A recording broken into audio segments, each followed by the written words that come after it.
नियत में खोट। गीता को जन्म से ही एक चीज उसके परिवार से मिली थी और वो थी जिम्मेदारी। बेटा गीता, बाजार से ब्रेड लेकर आ जा। तेरे छोटे भाई बहन को भूख लगने का समय हो रहा है। जी माँ, अभी लेकर आती हूँ। और तुझे बोला था ना कि नौकरी ढूंढ ले। पापा की नौकरी से अब घर चलाना बहुत मुश्किल हो रहा है।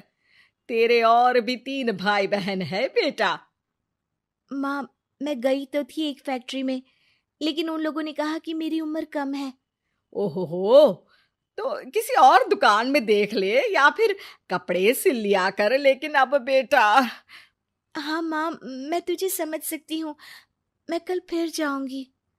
बेटा देख ले, पिता भी बुजुर्ग हो चले हैं। मैं कभी कभी सोचती हूँ कि 4 घर का काम पकड़ लूं, लेकिन ये समाज। गीता माँ को गले लगाकर वहां से चली जाती है। धीरे धीरे वक्त गुजरता है और गीता के पिता से भी काम नहीं हो पाता है। अरे गीता की माँ, अब काम करते हुए हाथ कांपते हैं। किसी भी बच्चे की शादी नहीं हुई है। चिंता होती है, पता नहीं घर कैसे चलेगा। तभी पास की मौसी उन लोगों के घर आती है। अरे गीता की माँ, चिंता ना करो, तुम लोगों की परेशानी का हल है मेरे पास। आओ बहन, क्या हाल है? कोई खजाना मिल गया क्या? अरे खजाना ही समझो। गीता की शादी के लिए एक लड़का है। लड़का अच्छी नौकरी करता है, अपने 2 मकान है, और शादी के बाद वो तुम लोगों का ख्याल भी रखेगा। ऐसा क्या देख लिया गीता में उसने जो इतना सब करने को तैयार है? अरे भाई साहब, अब आप लोगों से क्या छुपाना। लड़के की पहली बीवी का स्वर्गवास हो चुका है और 2 छोटे बच्चे भी हैं। अरे क्या बोल रही हो मौसी? नहीं नहीं, मैं ऐसी जगह अपनी गीता की शादी नहीं करूंगी। हाँ, मैं भी गीता को किसी ऐसे घर में नहीं भेजूंगा जहां 2 बच्चे पहले ही हो। देखो, गीता मेरी भी बेटी जैसी ही है। अरे लड़का बहुत ही शरीफ है, हो सकता है उसके भाग्य में गीता हो। कोई ऐब नहीं, बच्चे इतने छोटे हैं कि असली माँ और सौतेली माँ में फर्क भी नहीं समझेंगे। अरे लेकिन गीता ही क्यों? क्योंकि गीता को मैं जानती हूँ, कोई दूसरी लड़की उन बच्चों का जीवन खराब कर देगी। काफी मनाने के बाद और हालात को देखते हुए गीता की शादी गणेश के साथ हो जाती है। गीता, मैं ऑफिस जा रहा हूँ। तुम्हें कुछ चाहिए तो मैं ले आऊंगा। मुझे कुछ पैसे दे दीजिए, मैं घर जाना चाहती हूँ। अरे लेकिन बच्चे। आप बच्चों की चिंता मत करिए, वो भी नानी का घर देख लेंगे। गणेश को गीता की बात अच्छी लगती है। वो उसे पैसे देकर ऑफिस चला जाता है। गीता दोनों बच्चों को लेकर माँ के पास जाती है। अरे मेरे नाती और नातिन, कितने प्यारे बच्चे हैं गीता। हाँ माँ, ये तो दोनों बच्चे मेरे ही हैं। चलो जाओ, अपने मामा और मौसी के साथ खेलो।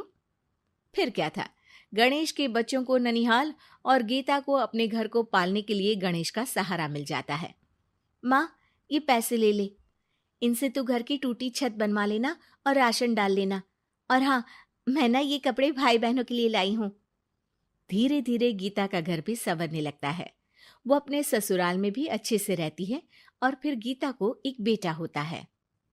गीता, तुम चाहो तो अपनी माँ को यहाँ मदद के लिए बुला सकती हो। फिर क्या था, गीता की माँ बेटी के घर आ जाती है। लेकिन अब उसकी माँ गीता के बेटे और गणेश की पहली बीवी के बेटे से भेदभाव करने लगती है। अरे, सारा दूध तू ही पी जाएगा। चल, छोटे भाई को दे गिलास। लेकिन नानी, ये तो मेरा दूध है, वो अपना ग्लास खत्म कर चुका है। अरे चुप, बिल्कुल चुप। बड़ा आया मेरा गिलास वाला। तभी वहां गीता आ जाती है। माँ, ये क्या बोल रही है, वो छोटा है और बहुत दूध है किचन में। अरे बहुत है तो क्या सारा इस सांप को पिला देगी? अपने बेटे का ख्याल रख। कल को तेरे 2 घर में से एक का हक मांगेगा तो क्या करेगी? माँ, तो दोनों का ही तो हक है ना प्रॉपर्टी में। अरे ना बेटा, सारा हक इस छोटे का है। तू समझती नहीं, कल को बड़ा होकर ये तेरे बेटे को जान से भी तो मार सकता है। अब माँ सारा दिन गीता को गणेश की पहली पत्नी के खिलाफ कान भरती। अब गीता भी माँ के रंग में रंग जाती है। एक दिन, सुनिए ना, हम लोगों के 2 घर हैं, एक घर क्यों ना मेरे बड़े भाई को दे दे, उसकी शादी हो गई है। और फिर हमारे तो दोनों बच्चे छोटे हैं, बड़े होंगे तब तक तो वो घर हमारे काम का नहीं है ना जी। सीधा साधा गणेश क्या कहता, वो मान जाता है और फिर गीता का भाई उसके एक मकान में शिफ्ट हो जाता है। गणेश के ऑफिस जाने के बाद गीता गणेश की पहली पत्नी के बेटे से कहती है, सारा दिन खेलते रहते हो, पढ़े नहीं तो काम पर लगा दूंगी, समझे? बेटा, जो अब सौतेली माँ से सहम चुका था, एक फैक्ट्री में जाता है। साहब, कुछ काम मिलेगा? बेटा, मुझे एक ऑफिस बॉय की जरूरत है, लेकिन तुम तो अच्छे घर के लगते हो। हाँ हूँ भी, लेकिन फिलहाल काम की तलाश है। बेटा एक फैक्ट्री में चपरासी बन जाता है और एक दिन दुखी गणेश का स्वर्गवास हो जाता है। अब तो तेरे पापा भी नहीं रहे, चल निकल इस घर से। अरे क्या बोल रही है बहन, इस घर में इसका कानूनी अधिकार है, कहीं कोर्ट कचहरी का चक्कर लगा तो तू इस घर की भी नहीं रहेगी। अरे तो अब क्या करूं? बस तू अब इसकी शादी कर, इसकी बीवी को खूब सताना कि ये खुद ही बीवी को लेकर घर छोड़ दे। गीता को भाई की बात जंच जाती है, लेकिन कहते हैं ना कि पाप का घड़ा तो भरता ही है। बेटे की शादी के बाद उसकी बीवी सास से भी 4 कदम आगे निकलती है। ए, क्या सारा दिन सोती रहती है, कोई काम नहीं है क्या? चल निकल इस घर से और अपने पति को भी लेती जा। हाँ हाँ तो चली जाती हूँ, वैसे भी ससुर जी के 2 मकान हैं, तो एक तो हमारा ही है, बस अब तो आप हमें अलग ही कर दो। आय हाय, कल की आई छोकरी, मकान दे दूं? अरे वो तो मेरे भाई ने तेरे ससुर से खरीदा था पूरे नकद पैसों में। अच्छा, तो कागज दिखा दो और जो मकान बिकने में पैसा आया उसमें हिस्सा दो, तभी घर खाली करूंगी।